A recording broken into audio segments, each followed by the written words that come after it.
So here's Zola!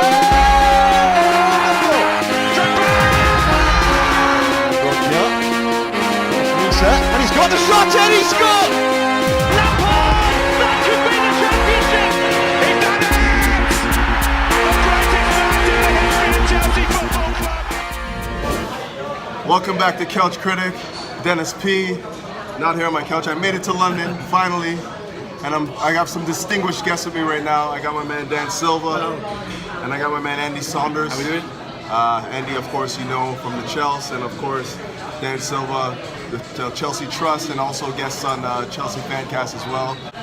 But I'm going to take this opportunity to, now that I have these guys with me right now, to go into some of the little bit more detailed questions about Chelsea.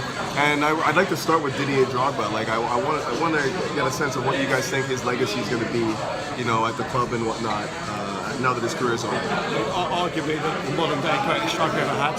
Yeah. I think his legacy will always be Munich, and that was he did come back to win the league, but when he went out in 2012, what a way to go out. I mean, the header, the penalty, so many memories, so many great men crying in Munich when that ball went in. It was, I was out You did me and you. Yeah, I was at the game. That's what was I. Opposite end of the stadium, Drogba stepped up. I swear for about a millisecond, as he stepped up, he saw Neuer go there, he saw penalty go there, the stadium could have been joy.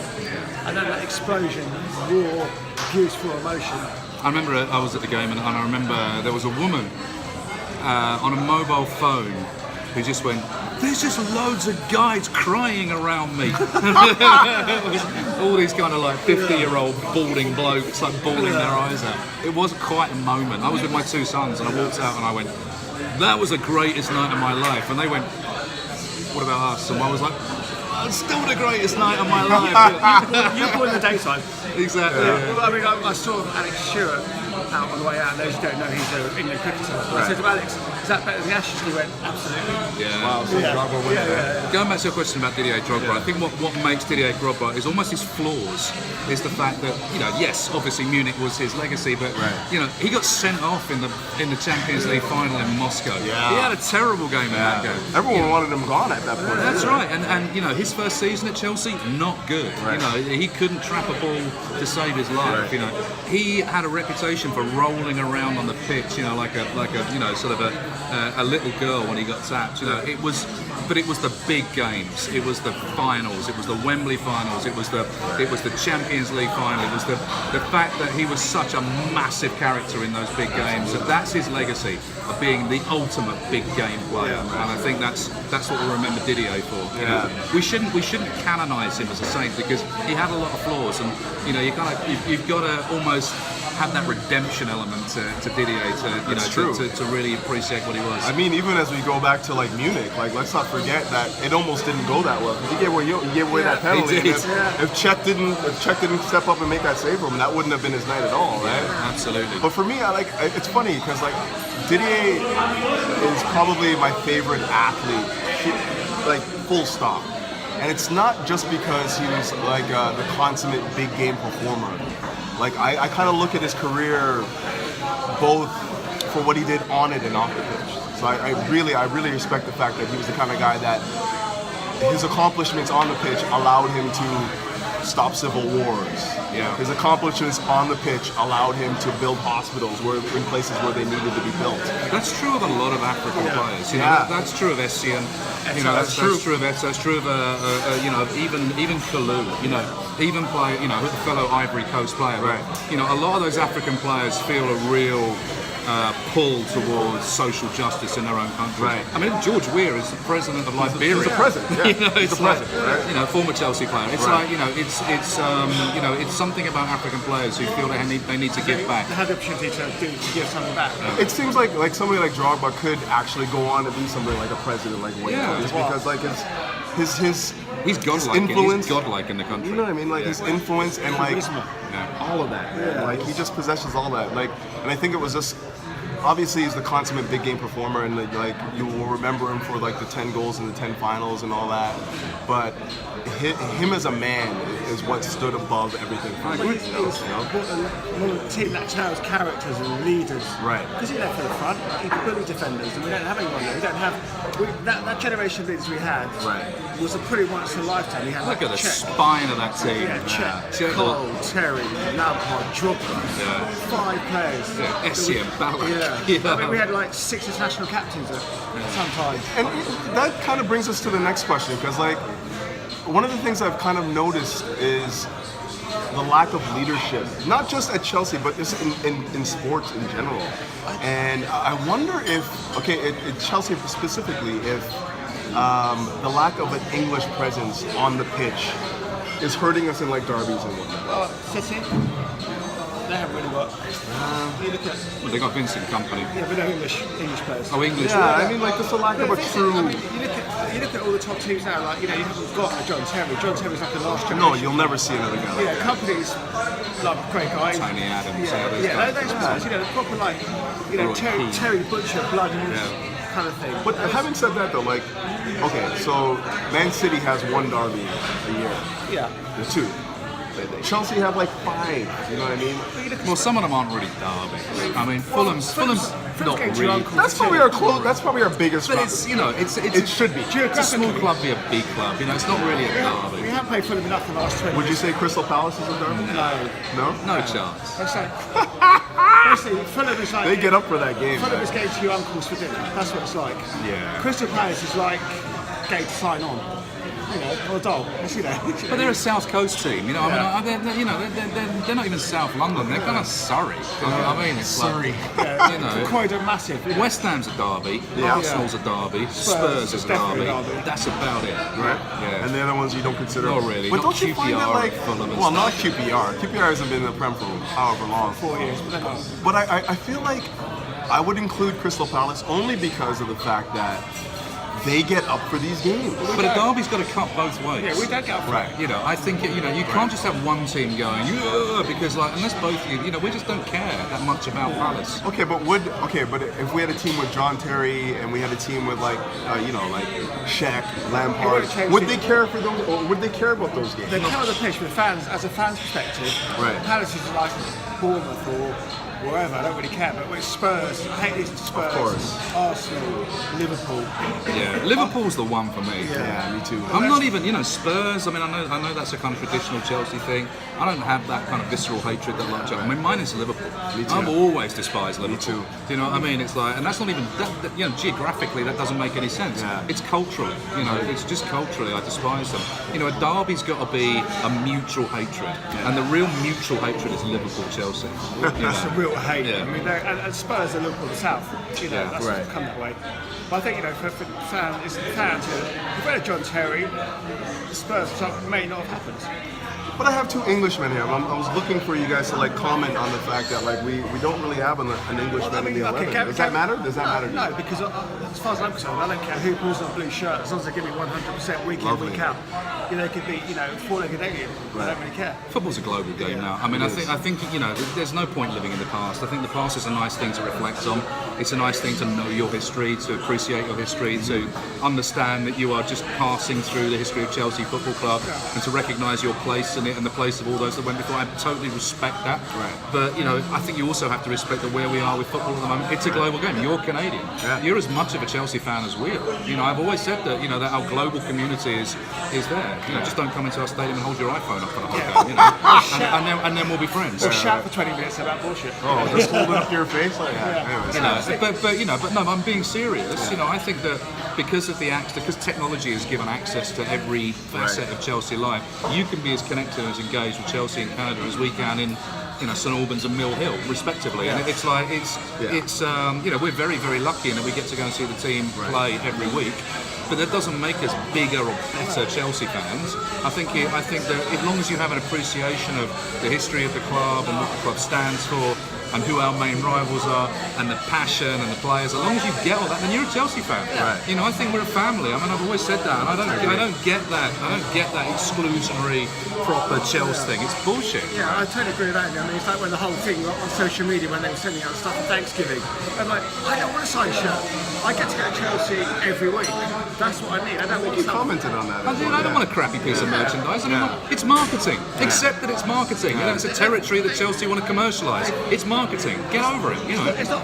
They've sold 500 shirts that day. This is not a personal shirt, you know, to Johnny in California. Right. It's just a bit of marketing. It's marketing. Don't get me wrong. Yeah. I love it. I think it's great. But It's for me, exactly the same as Carabao giving you a crappy energy drink Yeah. as you walked in. It's exactly the same. I would you know. not swap my position for any signed shirt memorabilia. I appreciate. I'm so fortunate that I go every week. There are millions and millions of Chelsea fans around the world, and there's like 25,000 season ticket holders, and me and Dan are lucky to be that. You know, I feel massively privileged every time I go into that game, and I love fans from other countries and other cultures coming to watch Chelsea. I mean, I see the look on somebody's face that they get to see this for the first time. You know, it's almost spiritual for these people. And if you can't see that in another fan, then you lack empathy. You don't get it. You don't understand it. You're not watching football for the right reasons, as far as I'm concerned. Totally agree. It's like, you know, taking an overseas fan for the first time. It's like opening a present at Christmas. Yeah. Faces, they walk up the stairs and wow, this is something I've got at 4 a.m. to watch week in, week out because I live West Coast. Right. I'm here now. This is like wow. Let's say like I'm a big baseball fan. I support the LA Angels. Don't know why. Just always have. You know, it's a team I picked, and I got to go and see them fairly recently. You know, in the last 5 or 6 years, maybe longer than that.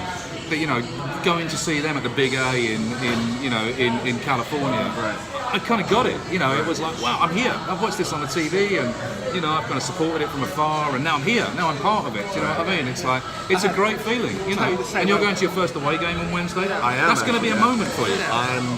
Because that's a whole different experience. Yeah. Long waiting for that. I feel like I went to Chicago. I'm a Chicago Bears fan. The first time I went to Soldier Field. Right.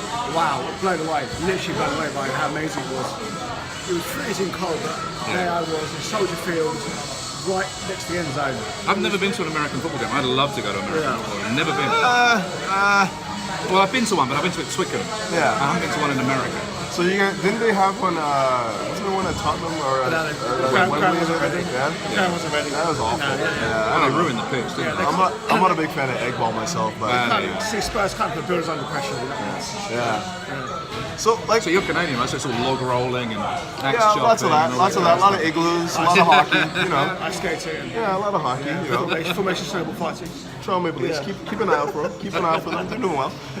But I wanted to touch on, like, now that we're sort of in this mode right now, I wanted to touch on social media, and is it making it harder to be a supporter with, you know, the advent of social media and like this idea that we're talking about earlier, like the polarization of like. I don't think it's harder. Fan I think places. it's more difficult to have an opinion and stand by opinion because people, if they like anything, they don't agree, they're going to hammer you. Yeah. They're going to like, I don't agree. You know, you say something about Morata, then somebody's going to have a different opinion, and you'll get into an argument. You can't have a fact debate.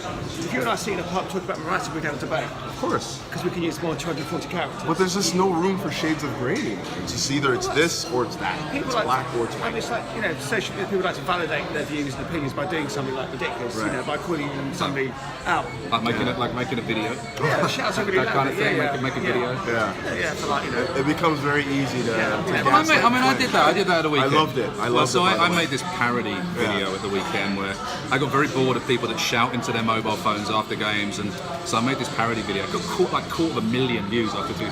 And I had loads of Liverpool fans following me. It was bizarre, it was the most bizarre experience. I did it in like 5 minutes just as a joke, you know. But you're right about social media. It actually makes it easier to be a football fan because you can see every aspect of the lives and you can see the goals and the game. So from that point of view, it's a blessing, you know, in that you can connect with a whole global community of football fans. Brilliant. The problem is it is an echo chamber. Right. You only really want to hear your views spoken back to you. Right. So as you say, with 240 characters, it's very difficult to get any nuance, any shades of grey in there, any argument. I mean, I have this big argument about the youth all the time. Me too. Which is, you know, if they're good enough, they're old enough. Exactly. You know, and so this kind of play the youth thing, but it's a very nuanced argument. It's not saying I don't hate the youth. I love Calaman Hudson-Odoi playing well tonight. I loved it. You know, it was brilliant. Is he good enough to command the place against Liverpool or Man City or Arsenal at this stage of his career? Maybe, possibly. But don't then turn around and go, well, why don't we kick Morata out because he's crap and put Callum, you know, it's much more nuanced than that. And Tammy you can't have Abraham that. gets a hat trick. He should be at the club. And then people like Jody Morris, who's worked with Camp for 5 years, said he's not mentally ready for adults football. had this Jody bit- Morris will know him better than anyone. I had a big argument about that Tammy Abraham thing tonight. You know, a lot of people say scored a hat trick against Nottingham Forest. I'm like, Nottingham Forest are a pub team. It's like, you know, great. I mean, I'm great for him. Yeah. But Patrick Bamford was the Championship Player of the all Year in remember him. 2015, and he was bang average. That's and his level. And that's his level. Yeah, and even going back to Tammy had a great year his first loan Bristol City. at Bristol City. Swansea, he was a And he struggled at League One. Swansea. Yeah. And he struggled at Swansea. He got five goals in 34 appearances for Swansea. Now people could turn around and go, well, Swansea are a terrible team, but hey man, you've only got to play what's in front of you. Exactly. You know, you get 5 goals in 34 games, that's not a great return. You know, and then he's banging them in for the under-21s. Well, that's kids football. It's Exactly. like, come on, look, we have to be realistic. Exactly. We are going, Michy Batshuayi, he's the answer. Well, what? He's got 3 goals in 15 for Valencia. It's like, you know, really, is he the answer? You know, I know the grass always looks greener, but just because they're not playing doesn't mean they're better.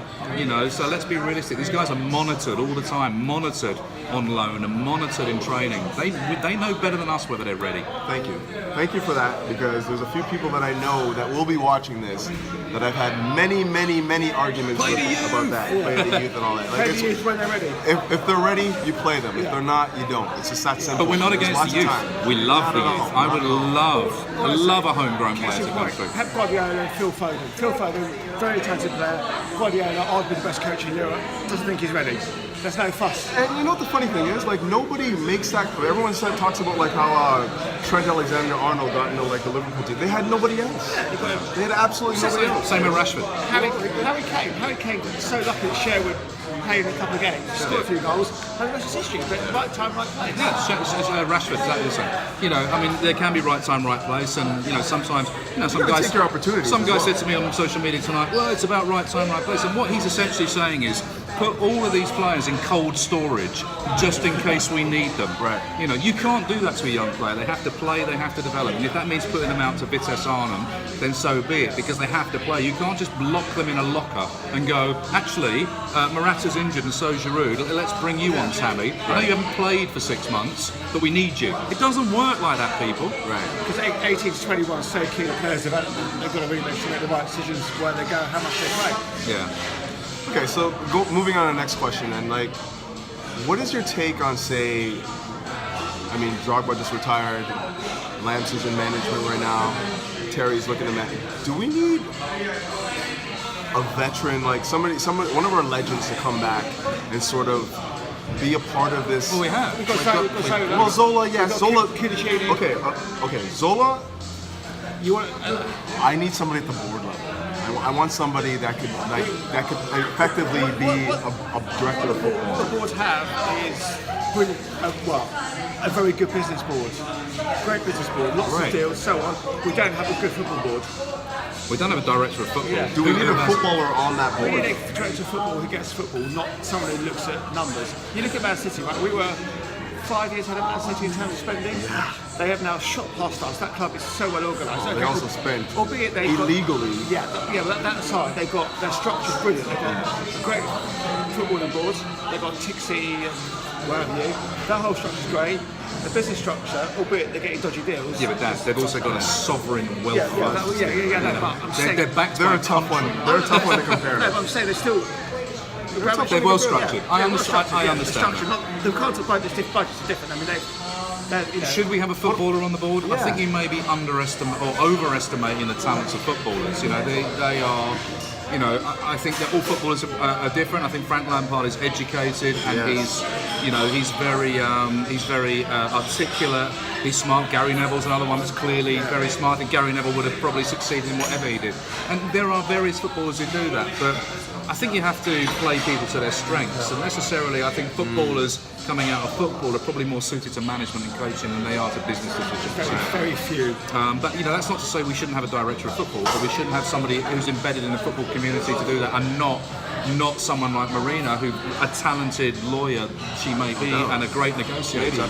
She's not, and Canadian and female, and that's great. But I think, does she have football in her DNA? I think that's really what you're asking. Absolutely. And I think that having that kind of person at some point in the club, I don't have an argument with that. I think we probably should. I just think that right now we're looking at a team that, granted, okay, I'm going to take this a different approach on this. We've gone through, 3 managers in the last 4 years, which is the norm, right? For us. Yeah, it's been the norm. So we went from Mourinho with his, pragmatic football to Conte, who was pragmatic but had a different shape and needed different players for his system. And now we got Sarri. And the one thing that's always been lacking throughout all of this is like an actual philosophy of football that we can actually implement and say, well, whoever we plug in, it will work because we have this system, like this overbearing system. Then you need to give people time to build that system from top to bottom, and they won't get time. Mourinho came back, went to tits up. But does it have to be Mourinho? No, but Conte came back. Does it have to be Conte? He overachieved. It's a pattern.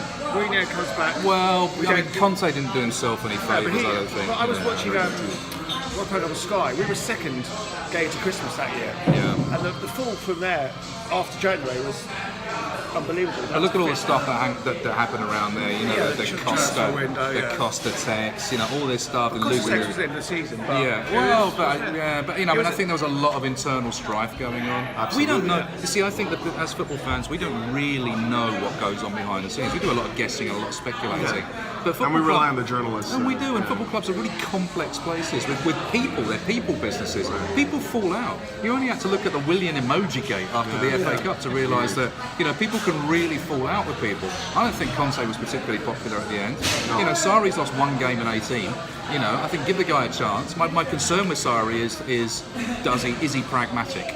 And I think he is. Well, I don't know. Maybe. I think he's an ideologue. I think that he has a philosophy, has a vision. Yep. And my concern with that is so did Arsene Wenger. Right. And it's like Arsene Wenger always had the philosophy, which is we will play our football and we won't worry what other people do. And it didn't work. No. It's a bit 90s. Right. It's a bit old-fashioned. Modern football has to be more pragmatic, and it has to be built around what are the opposition going to do, where are their weak points, where are their strengths. And that's what Tottenham did to us. That's why they beat us. They knew what we were going to set up with, and they set up to beat it. We went along going, we don't care what Tottenham are going to do. We're going to play our game, and we got smashed. And that's what worries me. And I said that I don't think we'll lose a lot of our home games because I think people will come and set up against our system. Right. But when we go away, teams will expect us to set up against them. Right. And that's where the problems are going to come. If we stick with this rigid 4-3-3, same 11 players, same style of football. Okay, that brings me to my next question then. So we got Conte now, who clearly is not being played in his rightful position. Like, he's the best in the world when he's winning the ball. He's the best in the world at winning the ball out of possession, right? The best in the world. All he's doing is we were very deep last season. He's just winning the ball further up the field. Yeah, no doubt. But at the same time, but then I think it's the Everton game. He recovered. I think they got breakaway. He recovered. He went past Jorginho, recovered, got the ball, and started again. So he's kind of box to box almost. We're paying him now. Got his new contract. We're paying him now $290K to 5-year deal. To do something that he's not necessarily doing as much anymore. He posed a question. He's a Chelsea player. Will he outlast Sarri, or have we done this to ring fence his value if we have to sell him? Well, we've definitely done that. We've definitely done it to ring fence his value. Thank you. Thank you. The one thing I would say about Conte, 2 things. One, I like him playing further up the pitch sometimes. I like him winning the ball higher up the pitch. Yeah. It sets us on the front foot. Right. He can still win the ball. He just wins it on the edge of the penalty area and creates a situation. My concern is that in certain games, like the Spurs game, he should have been playing at the base of that midfield. Should have been. That's what I mean about pragmatism. Occasionally you have to look at certain games and go, look, when you've got Eric Dyer, Sissoko and Dele Alli in the midfield, you need your strongest holding midfield player there. Because Dele Alli just stood next to Jorginho and neutralised him. And it was so obvious. And I think anybody sitting in that stand went, just drop Conte back. Yeah. Don't necessarily take Jorginho off, but put him next to Jorginho. Get 4-2-3-1. Exactly, just change it. Is there a plan B? I think it was a philosophical stubbornness that made him not do it, and I hope he learns from that. Well, that's kind of why I was saying that I feel like he's pragmatic. There's no change in formation. Just player for player. There's no change. There's no like. 3-1, 3-2. That was it. We're going to spend the same. I can't ever imagine Conte getting upset. I think he's a soldier. I think he. Absolutely. I think he takes instructions. He's like, you want me to play there? I'll play there, and I'll play there, and I'll smile about it, and I'll be fine. He's not going to throw his toys out of his plan because he's not playing in holding midfield. But we're now paying. He's the highest paid player at Chelsea right now, and he's being played in a role that he's not. We're not utilizing his best skill sets. Well, we are further up the pitch. But we're in possession like 69% of the games, or like 65%, right? But so he's not necessarily breaking up plays. It's the possession. It's the possession on the front foot that counts, because you can have all the possession in the world up to the 18-yard box. You don't score a goal. It's pointless. It's Arsenal. So if you've got somebody that's winning the ball at that point and creating that forward momentum, that's really important. I think a lot of people miss that, what Sarri's trying to do. Oh no, I get it. What he also said today was, I want a player with more technical skill to be sitting at the base of that midfield, because I want them to be a fulcrum. I want them to be a pivot. Now, a lot of people interpreted that as he thinks it can, that Jorginho's better than Conte. What he's actually saying is that Jorginho has a wider skill set and a wider range of passing than Conte. And I want the play to go through Jorginho, and I want him to dictate the rhythm and the pace and momentum. I want Conte to destroy further up the pitch. I get it. I totally get it. Whether it works or not, I don't know. That's another question. But I understand what he's trying to do. And also, Conte, I think 3 of the last 5 goals, he had a penultimate pass before the assist for goal. So he's influencing the game. 50 yards further field than last season. Give it time, I would say. Yeah. Give it time. We're 19 games into a new project, and we're doing better than we expected. We're running out of time. Yeah. Well, why don't we wrap it up there? We're going to do the Wolves game anyway, right? And I have a couple more questions there. We'll do that. Yeah. All right. Let's do it. Well, we're going to wrap it up there. Andy Saunders, Dan Silva, Dennis P. We're getting kicked out of the restaurant. We talk all night, but we'll do it again next time. All right. Take care. Cheers.